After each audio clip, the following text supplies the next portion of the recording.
बरसाती मेढक का नाम सुने हैं? जी बरसाती मेढक। जी जी। ये बरसाती मेढक है, जब बरसात आता है ना तो टर टर टर करना शुरू हो जाता है, थोड़ा पानी बरसता है तो। चुनाव आ गया तो गरीबों को मसीहा कहेंगे, भावी विधायक कहेंगे। इनसे पूछिए कि इससे पहले कितना कार्य गरीबों के लिए किए हैं, कितना गरीबों को हित के लिए कार्य किया है। उससे ज्यादा तो हम लोग पत्रकार करते हैं जी।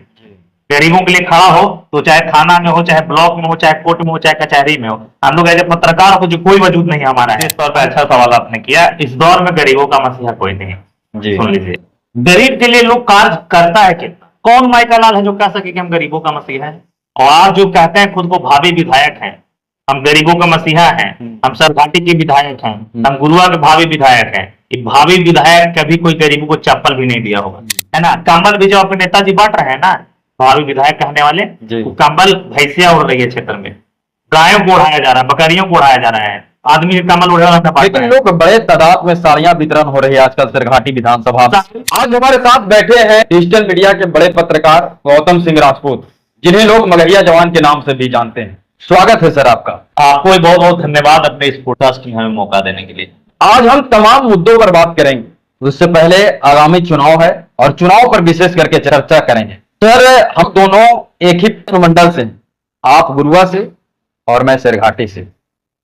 क्या लग रहा है माहौल चुनाव का, क्या लग रहा है अभी? आप देखिए दीपक जी, विशेष तौर पर अगर चुनाव का बात करें हम तो चुनाव आगामी आने वाला है, अक्टूबर नवंबर में डेट निर्धारित हुआ है। तो इसमें विशेष तौर पे सारे क्षेत्रों में, पूरे हमारे सरघाटी मंडल की बात नहीं, पूरे बिहार में भ्रमण जारी है। लोग लगे हुए हैं, हम मजबूत हैं तो हम मजबूत हैं, टिकट हमें चाहिए तो हमें चाहिए, दावेदारी लोग पेश करने में लगे हुए हैं विशेष तौर पे। तो माहौल सब जगह बना हुआ है, अब देखिए आगे क्या होता है। गौतम जी, अभी तमाम पार्टियां होड़ में लगी हुई, बीजेपी से कौन और जनसुराज से कौन, दोनों विधानसभा से कौन दावेदार पेश कर रहे हैं? देखिए, कई पार्टियां हर विधानसभा क्षेत्र सारे, कई लोग निर्दलीय भी होंगे। राजद से आपको पता है कि हमारे विधानसभा से भी विनय जी विधायक हैं, आपके विधानसभा क्षेत्र में मंजू अग्रवाल जी हैं। तो तमाम पार्टी के लोग जो वर्तमान में विधायक हैं वो भी लगे हुए हैं मजबूती के लिए, क्योंकि इस बार जो खेल होने वाला है विधानसभा का, बड़ा जोरदार मुकाबला होगा, समझे कि नहीं। तो अगर हम विशेष तौर पर बीजेपी की बात करें तो बीजेपी एक ऐसी पार्टी है दीपक जी की पहले कह पाना या पहले कयास लगाना बड़ा मुश्किल होता है। आप चाहे अपने क्षेत्र की बात करें, चाहे हमारे क्षेत्र की बात करें, गुरुआ या सरघाटी, अभी तक कोई भी ऐसा बीजेपी का लीडर नहीं है, चाहे खुद को कितना भी वर्चस्ववान समझता हो, कितना भी बड़े, चाहे वो आरएस के लोग खुद को समझते हो या बहुत बड़ा समाज सेवी समझते हो या बीजेपी के बहुत पुराने कार्यकर्ता समझते हो। बीजेपी तो खैर मुख्यमंत्री का भी चेहरा सामने नहीं लाती, तो किसी के द्वारा नहीं कहा जा सकता है कि गुरुआ से इस बार बीजेपी के कौन आने वाले हैं और कौन सरघाटी से आएगा, क्योंकि बीजेपी का जो सर्वे थोड़ा अलग लेवल का होता है बॉस। ग्राउंड से भी लोग उतना ही सर्वे करते हैं, दिल्ली से भी लोग आकर उनकी टीम आती है ना, तो सर्वे करके जाती है और जो अध्यक्ष होते हैं बीजेपी के पास, उनके पास बहुत सारा प्रस्ताव जाता है, इसके बाद भी सर्वे होकर फिर नाम अनाउंस होता है। तो बड़ा कह पाना मुश्किल है। और जैसा आपने जनसुराज की बात कहा, तो जनसुराज से भी कई एक दर्जन लोग लगे हुए हैं, है ना। तो इसमें भी बड़ा मुश्किल है, क्योंकि जनसुराज भी कहीं ना कहीं सर्वे करती है। बीजेपी से जरा भी कम उनका सर्वे है नहीं, क्योंकि प्रशांत किशोर जी है ना, जो कई एक दिग्गज नेताओं का वो राजनीतिक सलाहकार रह चुके हैं, है ना। कई एक राज्यों में सरकार उनके द्वारा बनाया गया है, जैसा वो खुद कहते हैं, है ना। तो जब उनके सुप्रीमो उतने हार्ड हैं, तो सोचिए कि कैसा सर्वे चल रहा होगा। तो जनसुराज से भी सरघाटी का भी चेहरा किसी प्रकार से भी फाइनल और निश्चित नहीं है।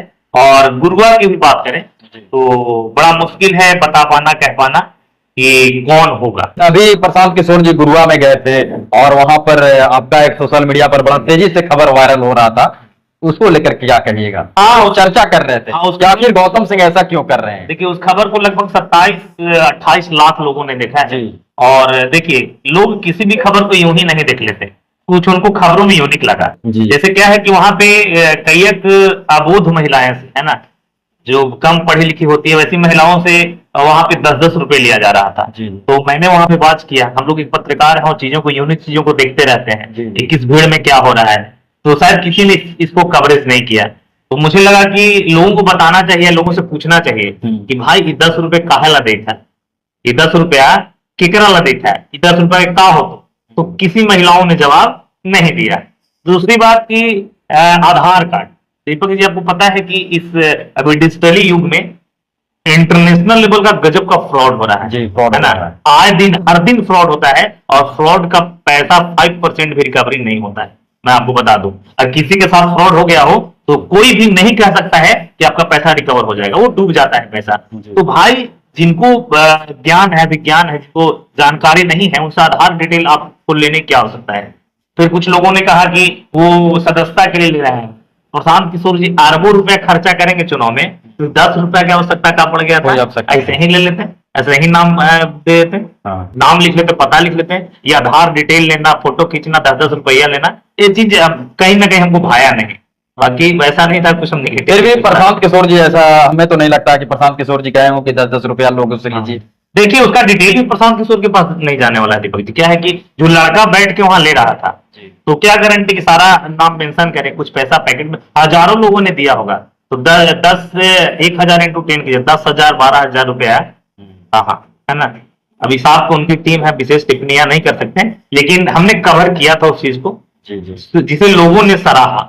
गौतम जी, एक सवाल करना चाहेंगे कि लोग गरीबों का मसीहा कहते हैं, और अभी गरीबों चुनाव जैसे ही आता है, चुनाव का माहौल जैसे ही आता है, चुनाव का सीजन जैसे ही आता है, लोग तमाम नेताओं को गरीबों का मसीहा नाम देना शुरू कर देते हैं। शेरघाटी से गरीबों का मसीहा कौन, और गुरुआ विधानसभा से गरीबों का मसीहा कौन? देखिए दीपक जी, विशेष तौर पर अच्छा सवाल आपने किया। इस दौर में गरीबों का मसीहा कोई नहीं है। जी। सुन लीजिए, गरीब के लिए लोग कार्य करता है कि कौन माइका लाल है जो कह सके कि हम गरीबों का मसीहा है? और आप जो कहते हैं खुद को भावी विधायक हैं, हम गरीबों का मसीहा हैं, हम सरघाटी के विधायक हैं, हम गुरुआ के भावी विधायक हैं, ये भावी विधायक कभी कोई गरीबों को चप्पल भी नहीं दिया होगा। अब लिख लीजिए, कहीं दिखा दीजिए हमको। और जो चप्पल दे रहा है, जो कंबल दे रहा है, जो साड़ी दे रहा है, वो इससे चुनाव से पहले कहा था। बरसाती मेढक का नाम सुने हैं? जी। बरसाती मेढक, जी जी। ये बरसाती मेढक है। जब बरसात आता है ना तो टर टर टर करना शुरू हो जाता है, थोड़ा पानी बरसता है तो।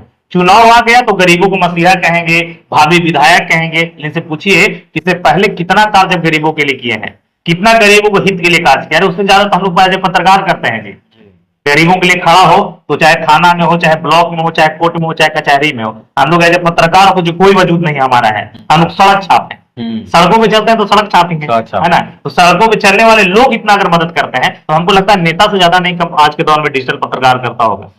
ऐसे कई एक एग्जाम्पल और उदाहरण है ना। तो सिर्फ यहाँ कहने के लिए है, चेहरा चमकाने के लिए सब भेकड़े निकल जाएगा, है ना। कंबल भी जो अपने नेताजी बांट रहे हैं ना, भावी विधायक कहने वाले, वो कंबल भैंसिया उड़ रही है क्षेत्र में, गायों को उड़ाया जा रहा है, बकरियों को उड़ाया जा रहा है, आदमी कमल उड़े वाला। लेकिन लोग बड़े तादाद में साड़ियां वितरण हो रही है आजकल सरघाटी विधानसभा में। बांटा जा रहा है जो महिलाएं नहीं पहन सकती। 50 की साड़ी कौन पहनता है जी?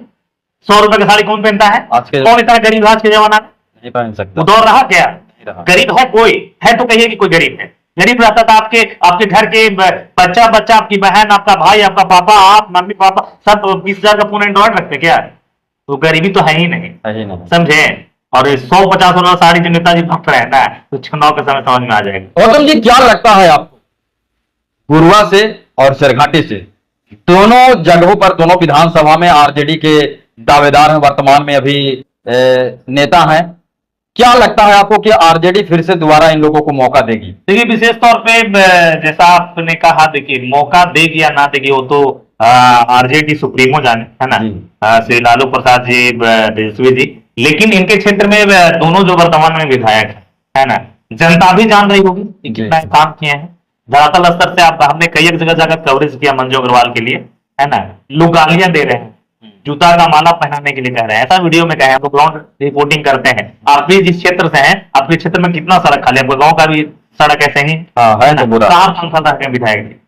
हमारा पिपराही गाँव है, हम अपनी गांव की बात करें, हमारे गांव में देखिए, आज बात कर रहे हैं मंजू अग्रवाल जी का, तो 5 साल गौतम जी हो गया, लेकिन आज तक हमने वही कहा कि विधायक क्या होता है। लेकिन हाँ, अरे विनय यादव जी तो विधायक है, वो दोहराना क्या, रहेंगे, है ना, रहेगी वो। अभी अब अपना इसमें तो दावेदारी पेश करना है नहीं, वो भी अपना मजबूती से लड़ाई लड़ेंगे। लेकिन कार्य की बात किया जाए और फिर से आने की बात किया जाए तो जनता उन्हें जवाब देगी, कौन कितना कार्य धरातल पे किया है। मौका सफाल जनता उन्हें ही बनाएगी। अच्छा, एक बात पूछना चाहते हैं गौतम जी, आपके नजर में कोई ऐसा नेता है सरघाटी विधानसभा से या गुरुआ विधानसभा से, जो लोगों को, गरीबों का मदद कर सके।